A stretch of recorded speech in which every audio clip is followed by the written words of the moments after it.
Sejam todos bem-vindos a esta casa, na noite de hoje, junto com a espiritualidade, os nossos queridos irmãos, que cuidadosamente já prepararam este ambiente que agora estamos inseridos.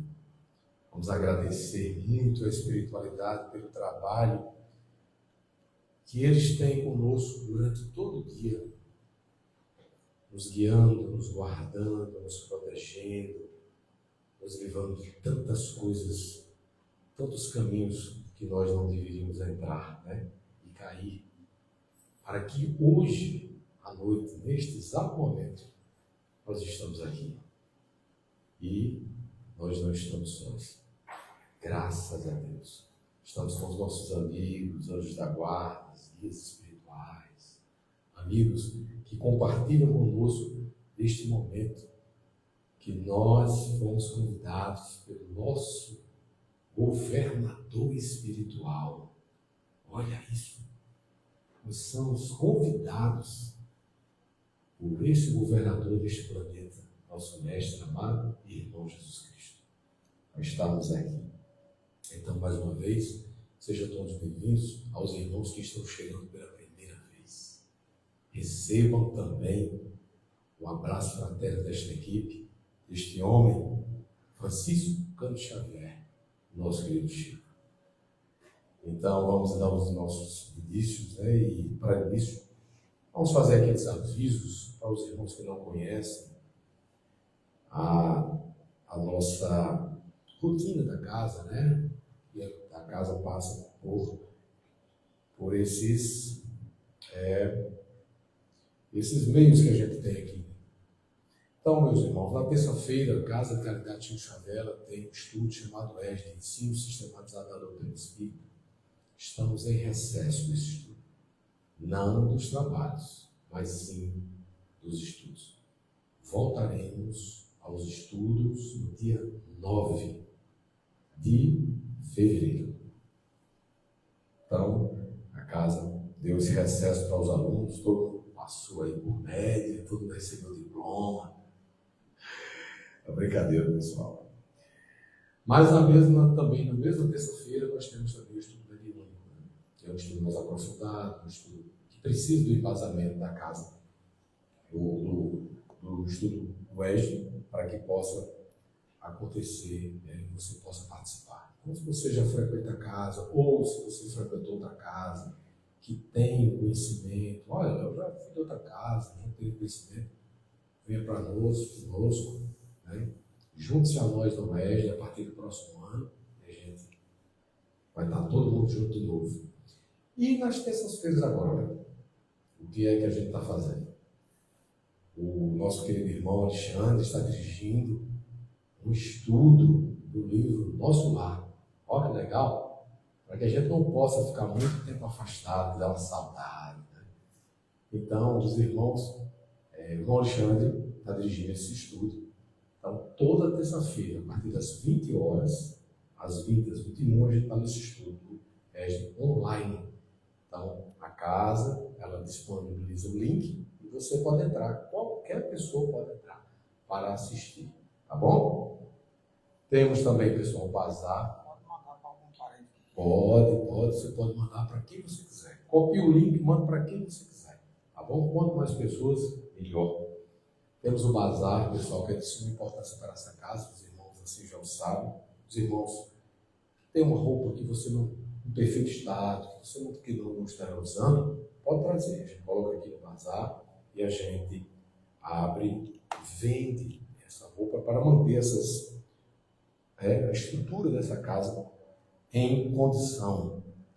Temos também, pessoal, a palestra pública, no caso, já iniciou. Ao término daqui, nós temos também a PAS, a sala já fica preparada também para o PAS. Então é importante que a gente aqui fique em conexão com os mentores e guias em orações, para o que aqui viemos buscar, nós saímos daqui com a certeza que vamos levar. Então, muito importante, a introspecção, o silêncio, a conexão com os nossos irmãos, com o irmão que daqui a pouco nós chamamos Roberto, vamos parar aqui a tribuna, na explanação do seu Evangelho. Temos também, pessoal, aqui 2 cadernos de encarnados e desencarnados. Aos irmãos que assim queiram, você que precisa de uma oração, ou você sabe alguém que está precisando, um familiar, coloca lá o nome. Tenho certeza, nenhum de nós que colocarmos o nome ali vamos deixar de ser atendido. Mas claro, a espiritualidade sabe o tempo certo e a hora certa, porque não existe um acaso. Então, dessa forma que a gente e a espiritualidade trabalham. Traga, se você assim desejar, levar sua água fluidificada para casa, traga sua aguinha, sua garrafa, coloque ali em cima daquela mesa. Quando está acontecendo aqui a reunião, a equipe espiritual, ela fluidifica aquela água. Jamais troque esta água que você vai levar para casa se você está fazendo uso de algum medicamento. Isso, pessoal, a gente avisa de ir, porque a gente já soube que em outras casas, irmãos erroneamente fizeram este aviso. Então a gente frisa isso. Isso aí é um complemento espiritual, tá certo? É um complemento do que você está fazendo o uso do medicamento. Não deixe de tomar seu medicamento, ok? Complemento com água. Deixa eu ver o que mais. Pessoal, nós aqui queremos agora também dar um registro. Com muita alegria e graças a vocês, alcançamos 1.007 seguidores. Isso é maravilhoso. E a gente só agradece a espiritualidade, a todos vocês também que se esforçaram, né? Que pediram para outras pessoas seguirem. Nosso irmão Paulo aí foi agora, né? Se tiver um prêmio aí, gente, para esse irmão, porque de 2 dias para cá, vamos conseguir 30 pessoas na Paraíba. A pessoa, legal, cara, isso é muito bom. E agora sim a gente vai fazer a transmissão, como a gente sempre vem avisando, a gente não sabe por esse caminho de luz aonde essa reunião vai chegar. Hoje, muitos irmãos que aqui hoje não puderam estar, mas estão do outro lado da telinha, acompanhando. Muitas pessoas ligaram para mim, Léo, hoje vai ter transmissão? Vai, eu não posso ir, mas eu vou ficar em casa para assistir. Olha que legal. Então, nosso muito obrigado por vocês terem se esforçado para que a gente pudesse alcançar e vamos continuar aumentando, não vamos baixar, vamos só aumentar, porque o Instagram quer 1.000 pessoas seguindo a casa, né? Não só a casa, mas essa plataforma exige isso. Mas que pena que o Instagram só conta os encarnados. Só, rapaz, se fosse desencarnado, os irmãos já tinham voltado. Mas bom, pessoal, brincadeiras à parte, vamos passar a palavra aqui à nossa querida irmã Cristina, para que ela possa fazer as primeiras leituras da noite de hoje.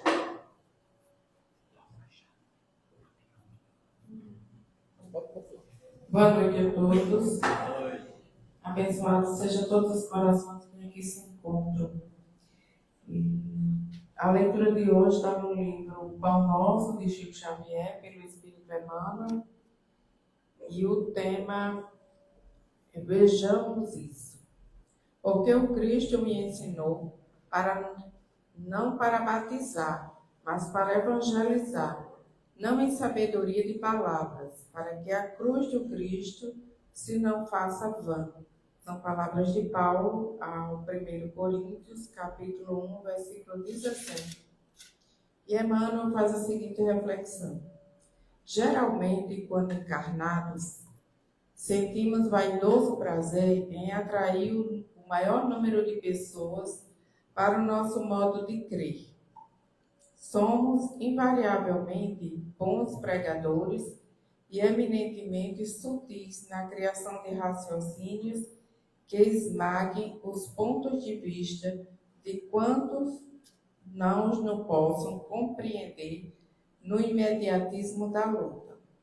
No primeiro pequeno triunfo obtido, tornamo-nos operosos na consulta aos livros santos, não para adquirir mais vasta iluminação, e sim com o objetivo de pesquisar as letras humanas das divisas escrituras, buscando acentuar as afirmativas vulneráveis de nossos opositores. Se católicos romanos, insistimos pela observância de nossos amigos a frequência da missa e dos sacramentos materializados. Se adeptos de igrejas reformadas, exigimos o comparecimento geral ao culto externo. E se espiritistas, buscamos multiplicar as sessões de intercâmbio com o plano invisível.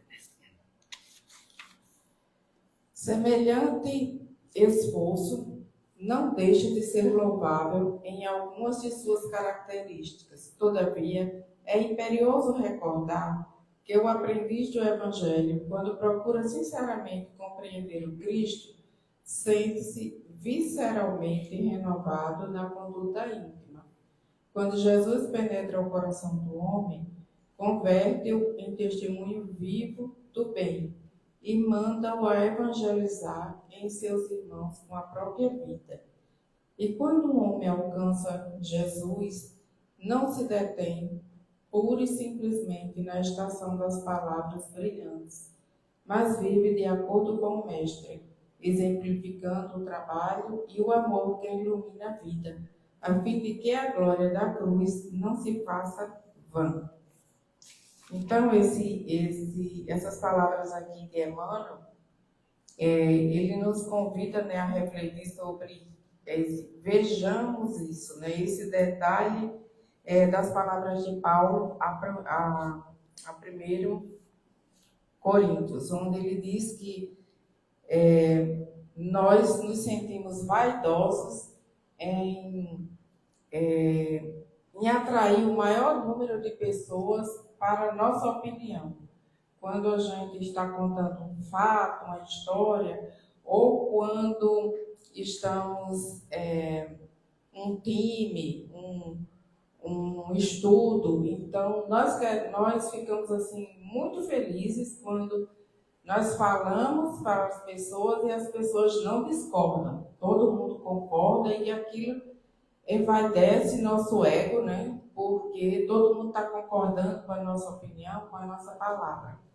Mas, muitas vezes, nós fazemos isso por pura vaidade.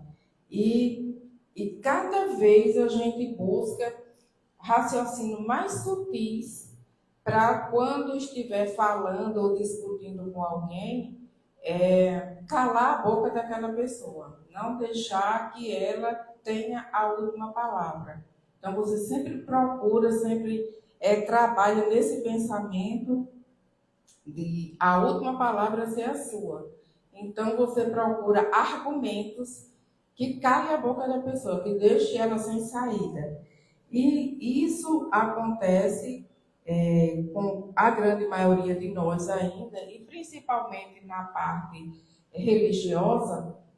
Muitas vezes nós buscamos as escrituras não com o intuito de estudar, de aprender, de conhecer, mas de buscar alguma interpretação que esteja ali vulnerável como forma de distorcer, de criticar, de falar alguma coisa sobre um termo que não está muito bem explicado e levar a dúvida às pessoas. E ele diz aqui que se católicos romanos passamos a observar e a cobrar dos outros. Você foi à missa domingo?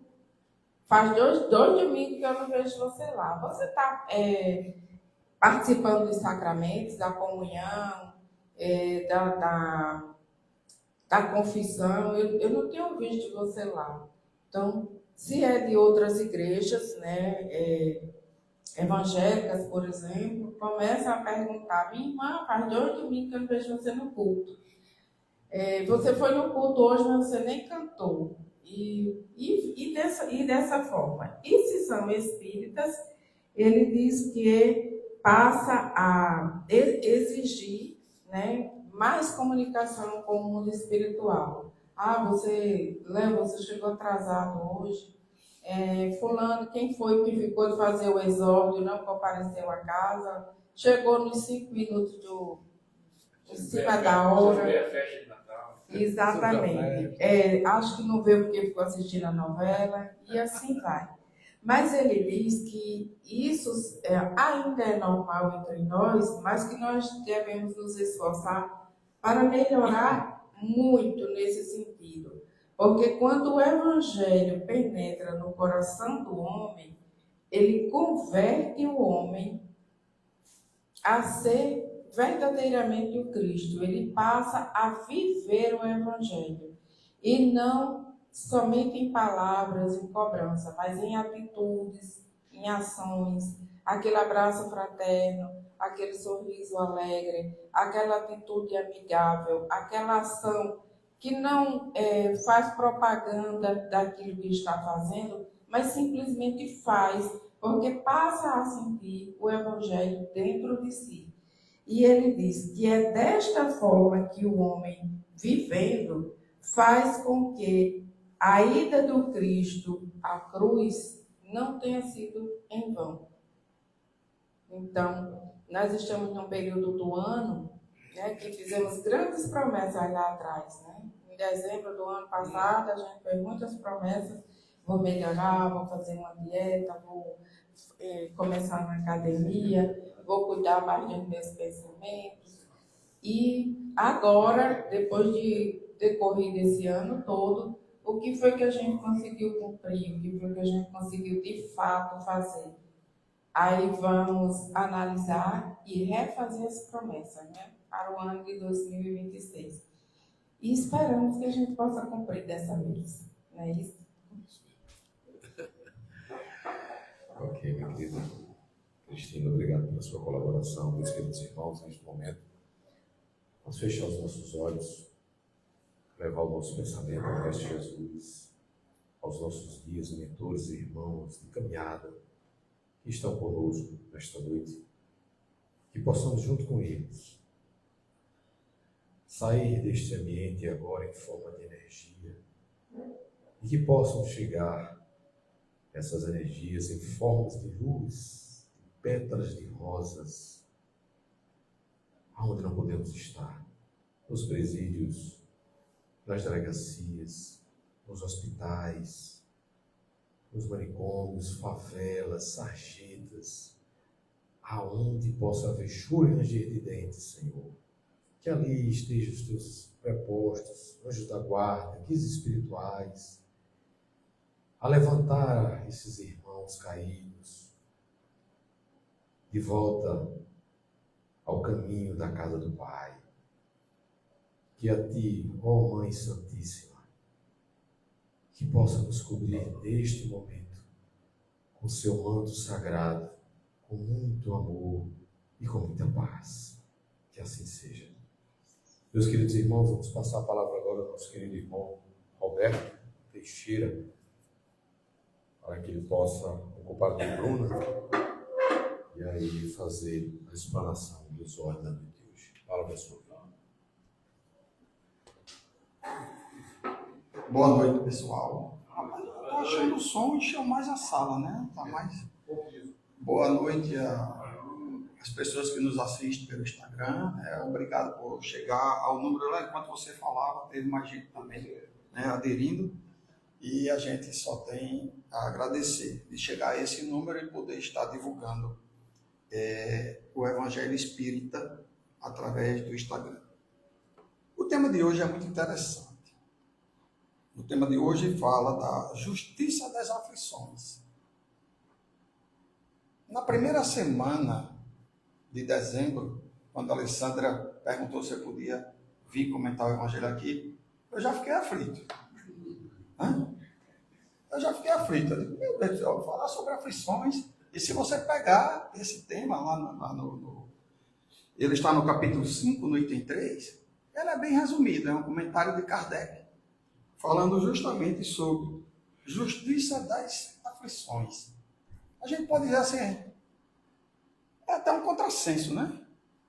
Justiça, aflição.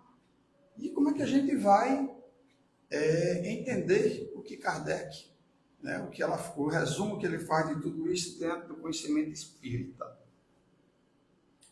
Fui atrás do significado, né, na íntegra da aflição.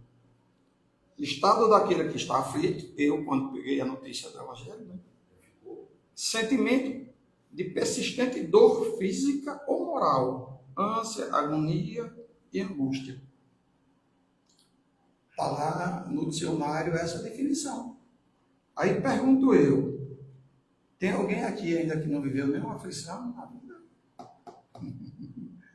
Né? E como é que você passou por essa aflição? Kardec comenta muito com a gente também, né, sobre a aflição e vai detalhar esse assunto. E quando nós estamos diante de uma dor, né, de uma dúvida, de uma angústia, quando essa dor nos visita, quando a gente está aqui achando que estamos sofrendo uma injustiça, né, ou estamos numa solidão, quando vem uma doença, quando vem um desencarne de um ente querido, nós mentalmente, e muita gente às vezes também verbaliza, fazemos uma pergunta: por que comigo? Por que comigo? Ou então, o que é que eu fiz para merecer isso? Tem gente que ainda diz assim: Deus está me castigando. Então, veja como a aflição ela mexe com a gente. Como ela nos tira do eixo do nosso conforto. Nos faz desacreditar em Deus. Porque moralmente ela nos machuca. Moralmente, a dor moral ela é maior do que a dor física. E quantas, como eu trabalho visitando médico, hoje mesmo eu comentei com uma, eu disse, quantas pessoas vêm aqui no seu consultório e você vê que ele está doente da alma e não do físico, né? A dor moral. Então essa dor gera essa aflição na gente. E aí vem uma pergunta bem interessante. Como conciliar a existência do sofrimento com a justiça e a bondade de Deus? Como é que a gente vai conciliar isso? A existência do sofrimento com a justiça e a bondade de Deus. Ora, se Deus é justo e bom, por que a vida parece tão desigual? Eu não acredito que Deus é justo e é bom. E por que é que a vida parece tão desigual? Porque nós procuramos conhecer cada vez mais a fundo a nós mesmos. E aí, nesse emaranhado de tentar se descobrir, a gente vai achando que Deus está sendo injusto, até nós entendermos o significado do que nós estamos passando, o porquê nós estamos passando. E Jesus não disse para a gente: bem-aventurados aflitos, porque serão consolados. Aí a gente fica olhando e peraí, eu estou sofrendo uma injustiça, e Jesus diz: bem-aventurados aflitos, porque serão consolados. Como é que pode? Né?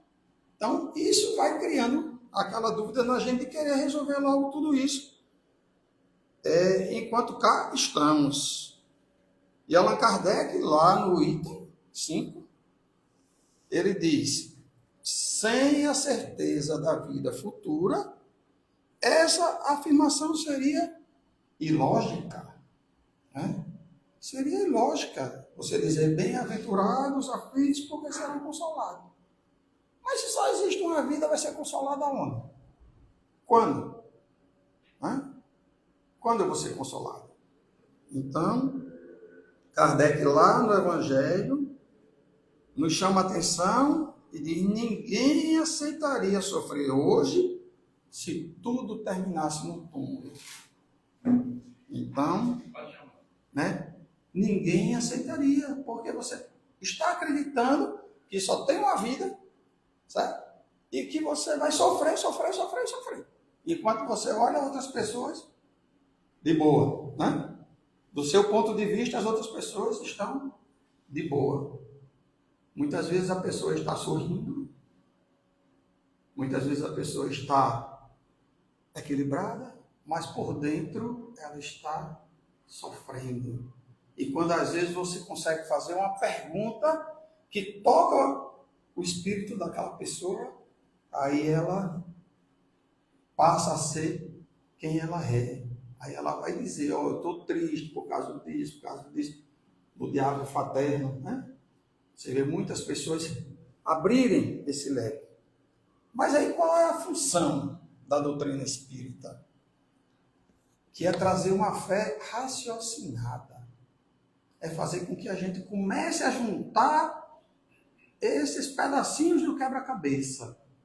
Então a doutrina espírita, a função dela é esclarecer. Esclarecer. Essa é a função da doutrina espírita. Aí ela vem dizer o seguinte: a vida corporal é uma etapa, não é o destino final. O espírito é imortal. A verdadeira justiça divina não se limita a uma existência. Só esses pontos aqui da doutrina espírita já dá uma mudada imensa no que se pensava, né, antes do advento da doutrina espírita. Vem mudar todo o pensamento que era o que prevalecia no nosso planeta Terra. Vamos dar um exemplo aqui. Tá? Um aluno, ele vai fazer uma prova. E a prova é extremamente difícil. Difícil demais. Ele desconhece qual é o objetivo daquela prova. Então, ele acha o professor injusto. Ele está sofrendo ali uma injustiça. Ele não merece aquela prova.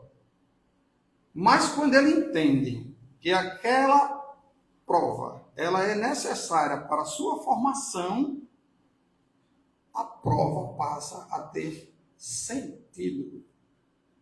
Sempre falando da reencarnação. É importante nós entendermos o grande valor da reencarnação. E nós estamos no mundo material. Aí essa é a nossa dificuldade de entender. Porque eu comentei uma vez justamente isso. Nós reencarnamos no mundo material, procurando a nossa evolução espiritual. Aí está o choque. Né? Porque eu tenho que conviver com as coisas materiais e, ao mesmo tempo, eu tenho que me trabalhar para evoluir espiritualmente. E esse vai e vem, a gente oscila, é como um pêndulo, né? A gente oscila até a gente entrar no eixo, como se diz, e seguir adiante. Então, assim também, com esse aluno que está fazendo essa prova, ocorre conosco. E cabe lembrar que a Terra, ela é uma escola. Ela não é um tribunal de punição. Ela é uma escola. É importante tudo que a gente aprende dentro do Espiritismo ou de qualquer religião, porque quando nós desencarnarmos, a gente já tem uma noção, mais ou menos o nosso espírito, quando chegar lá, tem uma noção do que está acontecendo. Né? Vai ter o período que você vai estar, né, desorientado até você entender, né, o que está acontecendo, mas se você tiver esse conhecimento, fica mais fácil para você entender todo o seu processo de desencarne e o processo de continuidade da vida. Então, temos que ter essa certeza de que nós estamos aqui sendo trabalhado, burilado, né? Que é para ficar um nome bonito. Nós estamos numa fase de ser burilado. E aí as injustiças da vida, ela nos levanta as questões profundas, que Kardec também cita lá no texto. Porque uns nascem em berços de ouro e outros na miséria. Por quê? Porque pessoas honestas sofrem, enquanto outras, moralmente comprometidas, prosperam. Porque alguns lutam muito e colhem pouco. Vejam que essas perguntas nós estamos trazendo como se nós fôssemos o elo principal e as coisas girassem em torno da gente. Então, as coisas têm que ser conforme nós pensamos e planejamos. E quando acontecem as coisas de Deus, a vontade de Deus, que é diferente da gente, aí a gente entra nesse conflito, certo? De querer estar realmente entendendo as coisas e achando que estamos sendo injustiçados. Então, se analisarmos apenas a vida atual, essas situações parecem contradizer a justiça divina. Então, tudo que eu estou pensando, tudo que eu estou vendo na minha vida, contradiz com a justiça divina. Aí a gente vai o quê? Sofrer, vai ficar aflito, vai ficar ansioso, né? Não vai progredir. E aí tem outra historinha aqui, né? Que um homem revoltado com a vida, ele orava dizendo: Senhor, sempre faço bem, mas só encontro dificuldades. Enquanto isso, pessoas desonestas prosperam. Onde está a justiça? E a gente às vezes vê muito isso acontecer, as pessoas fazerem essa leitura, né? Aí esse homem vai dormir e tem um sonho, se vê em um teatro e no palco os atos da vida se desenrolavam. O vilão parecia vencer no primeiro ato. O vilão já, né? O herói sofria, era humilhado e parecia derrotado. Então, o que é que o homem faz? Antes do último ato, ele acorda para sair do sonho, né? Não quero mais sonhar, não quero ver se... Aí uma voz lhe diz: você está julgando a história antes do fim. Então, essa encarnação que nós estamos vivendo, comparando com a eternidade, fragmentos. São fragmentos que nós estamos juntando para o nosso quebra-cabeça, para até juntar tudo e a gente se tornar um espírito, né, perfeito. Um espírito, como a gente diz, um espírito de luz, um espírito esclarecidos e benevolentes, para a gente poder trabalhar, vir aqui numa missão, vim aqui para ajudar, como a gente vê muitos espíritos de escola que passaram por aqui. Então, não vamos julgar antes do fim. A vida terrestre é apenas um ato da grande peça da imortalidade. E é essa imortalidade que a gente tem que estar guardado aqui e saber que nós somos, enquanto espíritos, imortais. A continuidade da vida, né? A certeza de que nós vamos ter a oportunidade da reencarnação. E essa reencarnação, ela serve para todos os espíritos, para todos que vão, né, fazer esse caminho de ida e de volta. Vem mais uma reflexão para a gente fazer. Será que estamos julgando a justiça de Deus antes do último ato da nossa existência espiritual? Na nossa ansiedade, na nossa angústia de querer resolver logo as coisas, nós não olhamos para o tempo que nos é dado para irmos nos aperfeiçoando. E é essa perfeição que a gente procura. E quando a gente diz assim, se Deus é infinitamente justo e bom, ele não pode agir com parcialidade. Isso aí a gente já sabe, né? Então, logo o que é que acontece? Se Deus não vai agir, né, com parcialidade, as dores não são aleatórias. Todo mundo aqui tem certeza disso, né? As dores não são aleatórias. As desigualdades não são privilégios ou castigos. Tudo tem uma causa justa, ainda que a gente não compreenda. quando a gente tem isso bem definido na cabeça da gente, nós não estamos compreendendo, mas sabemos que tem uma causa justa, aquela pergunta lá do começo, por que comigo? Né? E eu mereço isso que eu estou passando? Ameniza. Que aí você entende que você está se trabalhando. E a doutrina espírita, no seu trabalho de esclarecimento, ela revela essa causa por meio de duas leis fundamentais. A lei de causa e efeito, certo? E a pluralidade das existências. E a lei de causa e efeito, meus irmãos, é a que causa mais ansiedade na gente, mais aflições, dependendo do nosso comportamento.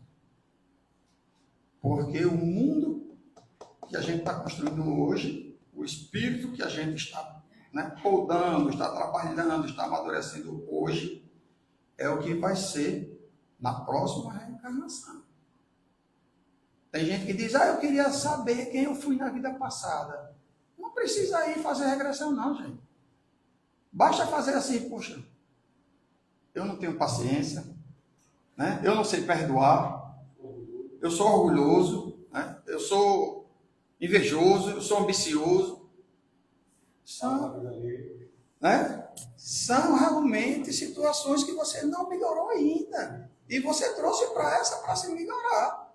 Para fazer o seu exercício. Aí você está aflito por quê? Né? Por que você está aflito? Porque você já começou a amadurecer e entende que isso não era para acontecer.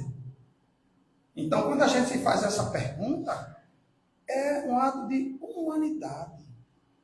É porque a gente está querendo se melhorar. É porque a gente está querendo, a cada dia, entender mais o que é essa lei de causa e efeito e a pluralidade das existências. E aí vamos imaginar uma criança que nasce com limitações físicas. À primeira vista, parece uma injustiça cruel. É você olhar para uma criança de deficiência física, a gente, logo, você fala em criança, todo mundo tem ideia de quê? É o padrão, é uma criança saudável, nasceu bem, tranquila, tudo tranquilo. A que sai do padrão, nos choca. Né? Mas cada criança que nasce é um espírito que reencarna. É um espírito que traz, né, todo esse histórico que eu falei que a gente está construindo agora. Essa criança, esse espírito que nasceu com problemas, ele pode ser um espírito em processo de reajuste. Pode ser uma prova de humildade, uma prova de paciência ou amor. Pode ser uma missão para despertar o amor nos pais e na família. Então tem um leque de coisas que pode ser. E aí a gente vai observar. Observem essas famílias que têm crianças com necessidades especiais. Você olha para os pais dessa criança, eles têm uma paciência, um carinho com aquela criança, né? Um amor que você olha assim, rapaz, como é que pode? É muita resignação desse casal, o carinho, a maneira que trata. E essa criança pode estar justamente nessa aqui, para despertar o amor nos pais e na família, pode ser o reajuste. Pode ser também a humildade. Então vejam como nós nos comportamos e quando nós estamos pensando na vida futura, como nós estamos pensando na vida em continuidade, é bom que a gente vá fazendo o dever de casa, né? É bom que a gente vá trazendo pensamentos bons, fazendo boas ações, né? Tratando bem a todos, perdoando os inimigos, aprendendo, né? No nosso caminho, a gente a fazer essa caminhada. Por quê? Porque nada acontece sem o objetivo educativo. Veja como nós estamos sendo, né, trabalhado e nós estamos passando por esse objetivo educativo. O que estamos aprendendo com a dificuldade que vivemos hoje? O que é que nós estamos aprendendo? Quando passamos por uma dificuldade, como é que a gente se comporta depois?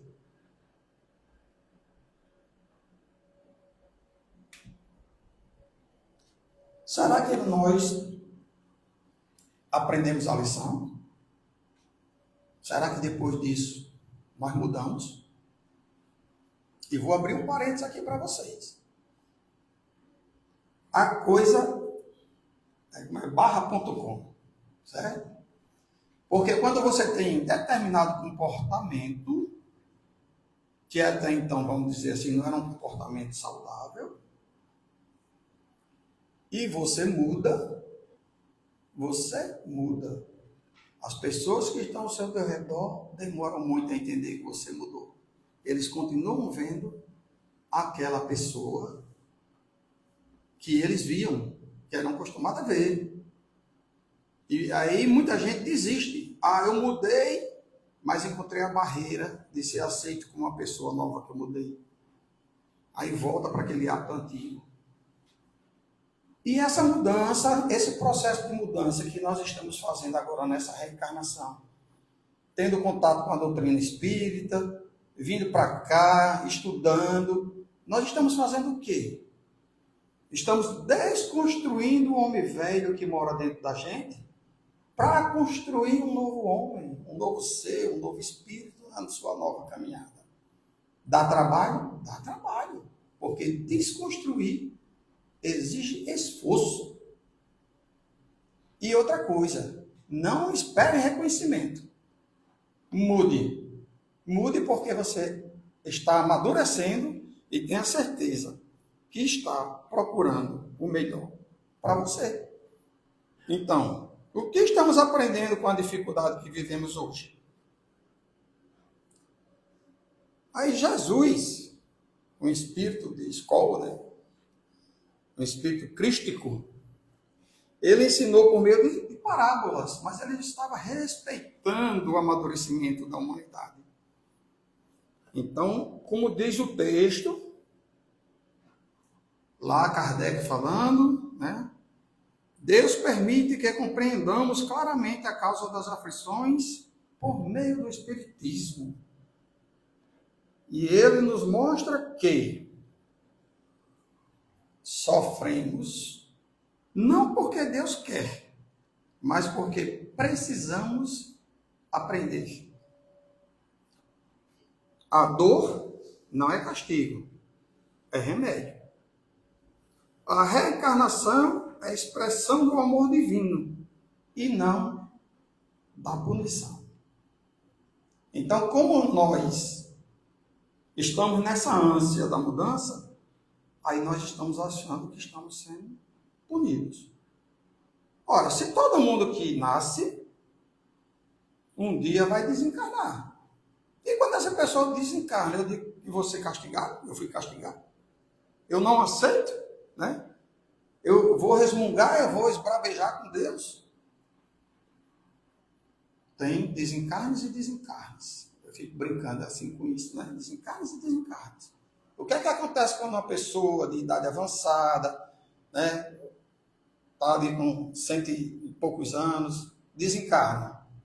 O pessoal diz assim, fulano descansou. Está tão velhinho, né? Já estava na hora de ir embora, viveu mais de um século.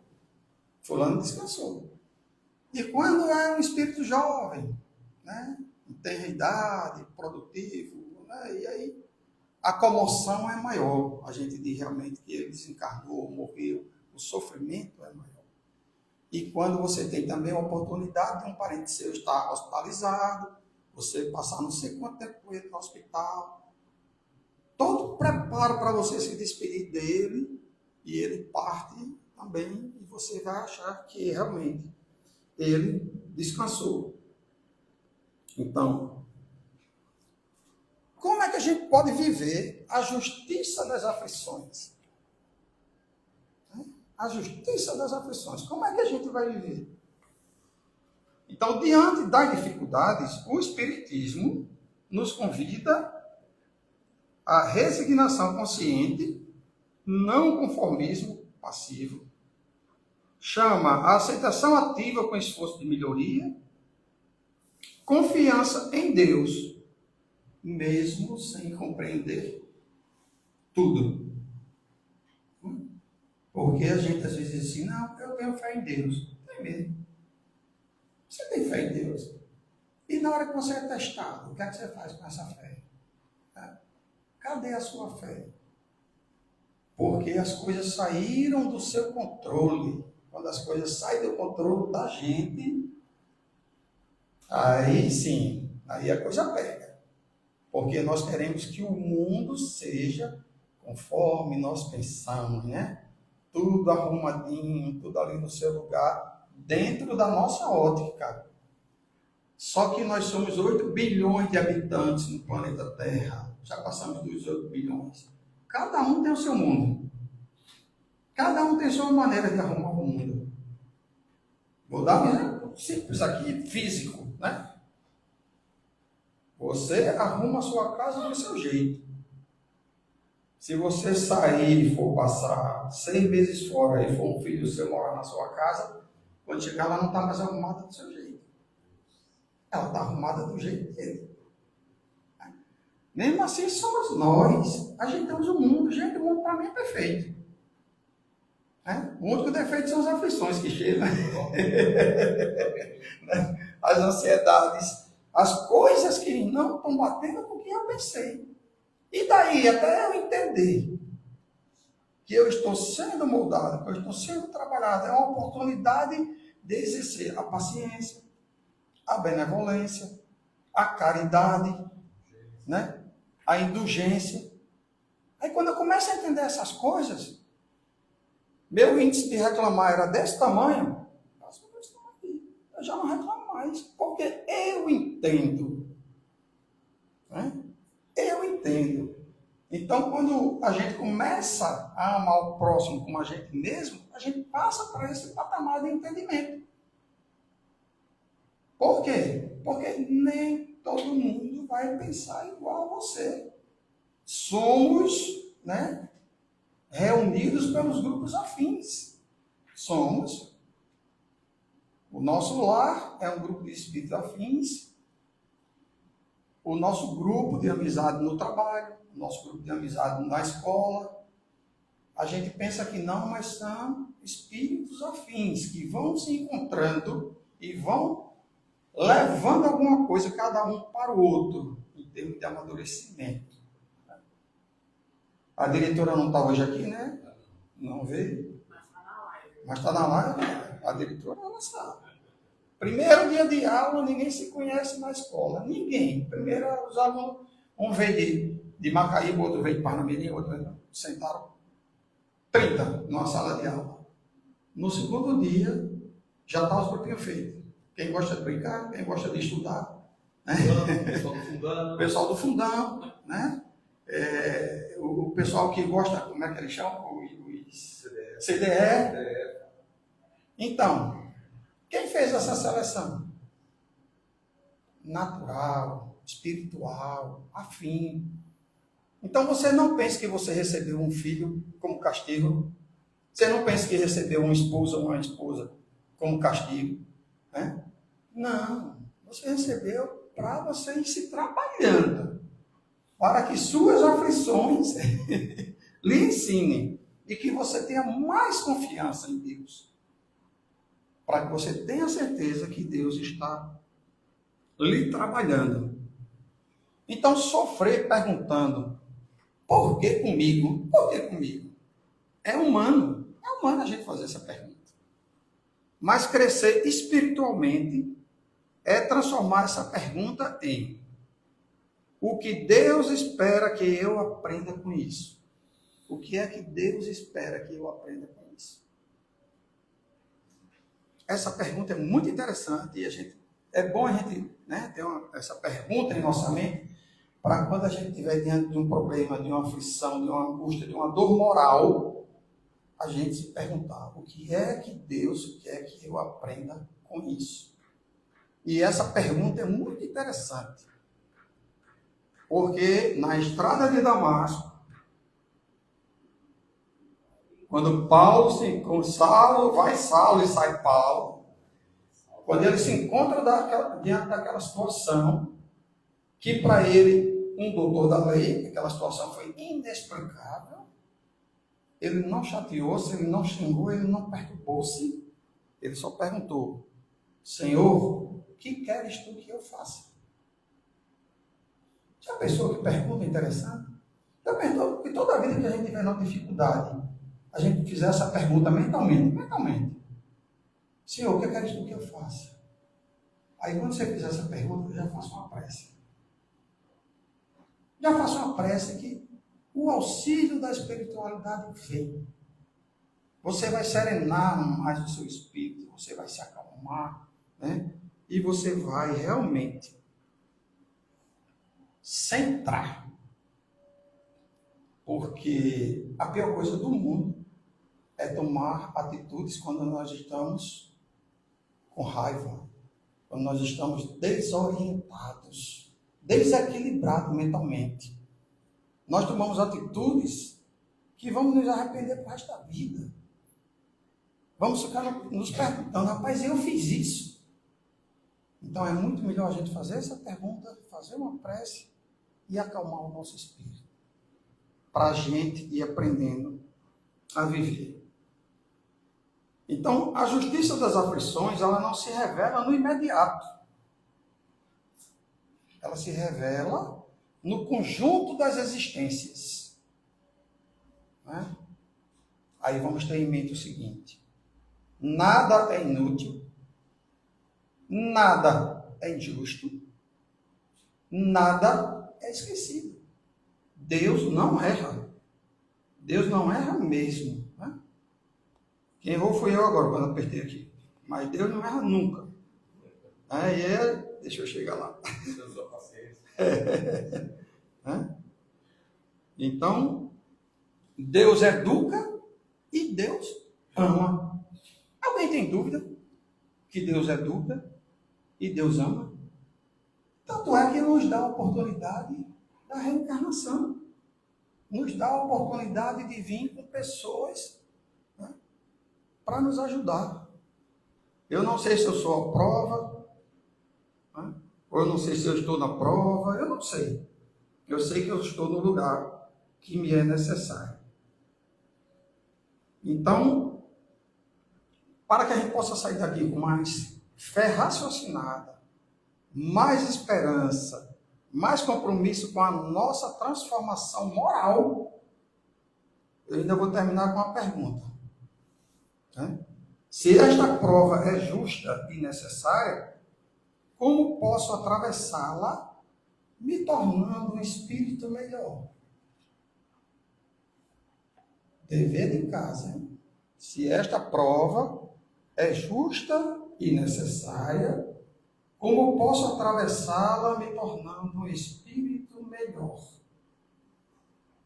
Não é receita de bolo.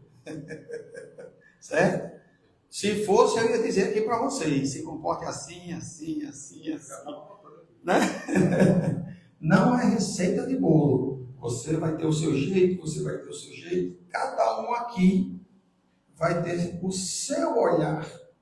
E nesse seu olhar você traz o homem velho que habita você, fazendo essa construção para a transformação do homem novo. Então eu fico até brincando, às vezes eu dizendo à minha esposa ali: quando eu me aposentar eu vou estudar inglês. Aí ela disse: vai estudar inglês? Para quê? Nessa idade tu vai estudar inglês? Diz: porque quando eu desencarnar, se eu encarnar na Inglaterra, aí eu já estou, né? Já estou com uma certa bagagem. Então nós não sabemos para onde vamos. Nós não sabemos como será essa vida futura. Mas nós podemos nos preparar para que a vida futura seja mais suave, seja mais branda, seja uma vida de mais construção, E todos nós nascemos para evoluir. Todos nós nascemos para nos melhorarmos. Todos, sem exceção.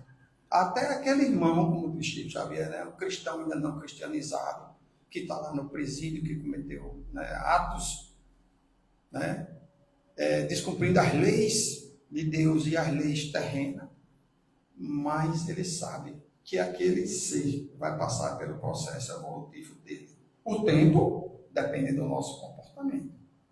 Aonde nós queremos chegar depende do homem que nós estamos construindo. E o que é que acontece? Como Cristina falou, todo começo de ano, você faz plano. Vou entrar na academia, né? A partir de agora eu vou fazer dieta, vou fazer as pazes com fulano que não fala comigo, e 1001 planos. Aí o ano vai passando e você vai esquecendo. Vai passando e você vai esquecendo. E para reencarnar é diferente. Qual foi o seu projeto reencarnatório, meu filho? Qual foi? Né? Não adianta perguntar no Google que ele não vai dizer não. Ele não vai dizer não. Está dentro de você. Você sabe o caminho assim. Então, essa reforma íntima nos vai aliviar a prova. E nós vamos entender a justiça das aflições. Então, eu espero ter esclarecido um pouco sobre essa justiça das aflições e que nas aflições a gente consiga ter esse pensamento. Né? O que é que você quer que eu faça? Como é que eu devo me comportar e fazer a nossa prece? Como quarta-feira da semana que vem não tem, na outra não tem, um Natal cheio de coisas boas para vocês. Um ano novo cheio de promessas cumpridas, né? Promessas que a gente possa realmente cumprir. Nunca procure fazer uma promessa que você diz, eu não vou conseguir cumprir. Faça devagarinho, faça passo a passo. Como diz aquela música, toda caminhada começa no primeiro passo. O primeiro é o regime, dia 2. Né? Então, a primeira já é o regime do dia 2, né? Então, vamos, né, fazer esse exercício para que quando a gente desencarnar, nós não estejamos num mundo de aflições. Que Deus abençoe e ilumine todos nós. Obrigado. Assim seja, meu querido irmão Roberto. Obrigado. E agradecendo a espiritualidade pela presença do nosso querido irmão, por abordar um tema tão importante, né? Qual ele viu esta noite. Que todo o Evangelho, né, na verdade, é de lições. Que foi dada pelo nosso Mestre Jesus. E que tenhamos essa rota a cumprir. Ele já passou. E ele já nos diz, né? Ei, eu venci o mundo. Eu estou contigo até os últimos dias da sua vida. Não temas, eu estou com você. Faça a sua parte. E a minha, eu estou com você. Pronto, Roberto. Pois não, meu irmão. Eu passei batido, olha. Deixei aberto aqui o livro. Ó. Prece por alguém que esteja em aflição. Né? O tema é tão interessante que tem uma prece justamente na coletânea de prece do Evangelho para ajudar essas pessoas. Ok, meu irmão. Meu querido irmão, como o nosso irmão Roberto mesmo acrescentou, na quarta-feira que vem nós não teremos, porque é noite de Natal. Na outra quarta-feira é Ano Novo. Então nós nos encontraremos somente no ano que vem, 2026, a primeira quarta, dia 8, não é isso? 8 de janeiro. Meus queridos irmãos, na noite de Natal, nós recebemos tantos amigos, tantos parentes, não é?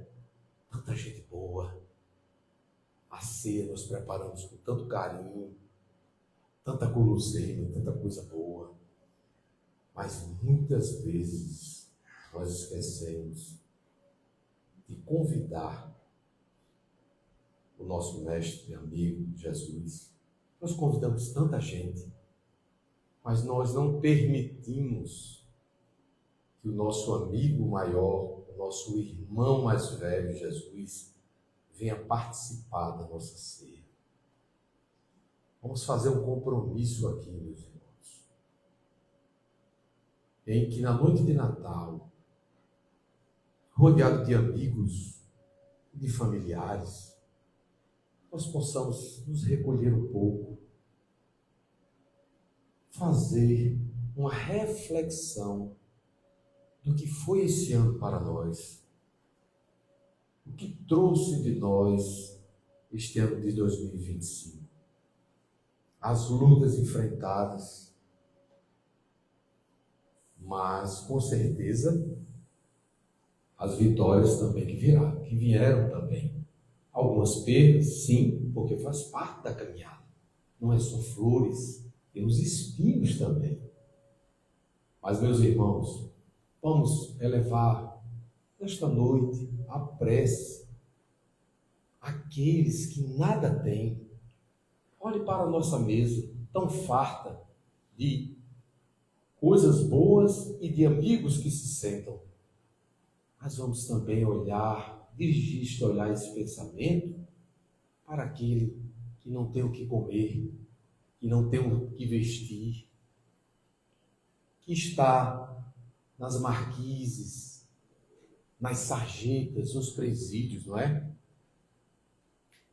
Então, meus irmãos, é nesta noite também que a gente deve elevar esse pensamento com indulgência para aqueles irmãos também desencarnados, principalmente. E aí sim, tenho certeza, quando Jesus nos fala naquela passagem, que quando a gente veste a um irmão, quando a gente visita um irmão doente, e enfim, ele fala tantas coisas bonitas, ele está falando no final de quem? Dele mesmo. E aí os próprios discípulos, mas Senhor, quando foi que fizemos tudo isso? A ti, ele disse, quando tu vestisse, quando tu fosse visitares, e outras coisas a mais, quando eles foram, né? Tu fizeste a mim.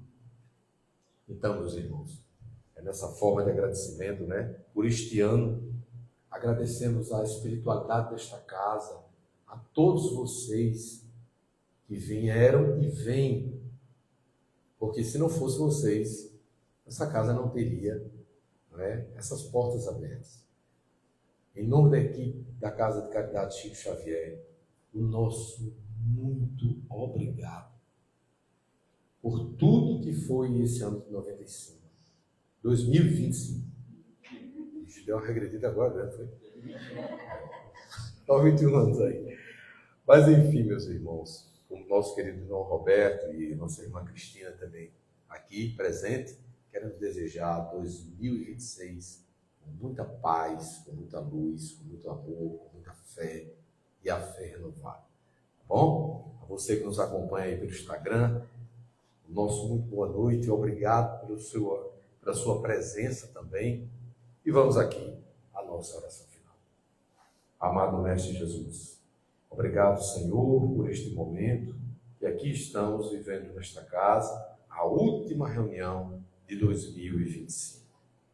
Obrigado, Senhor, por ter nos fortalecido diante das batalhas que enfrentamos. Pedimos, Senhor, a tua misericórdia, a tua coragem, Senhor, nos fortalece para que em 2026 possamos permanecer firmes ao teu lado, seguindo o teu exemplo. Obrigado aos mentores, aos guias espirituais, aos amigos benevolentes, a toda a equipe que nos acerca com tanto carinho. Obrigado, irmão Bezerra de Menezes, toda a sua falange amiga. Obrigado, Francisco Canto Xavier, o patrono desta casa. A ti, Mestre amado Jesus, o nosso querido, muito obrigado. A ti, Mãe maravilhosa, estenda o seu manto sagrado sobre todos nós, hoje e para todos sempre.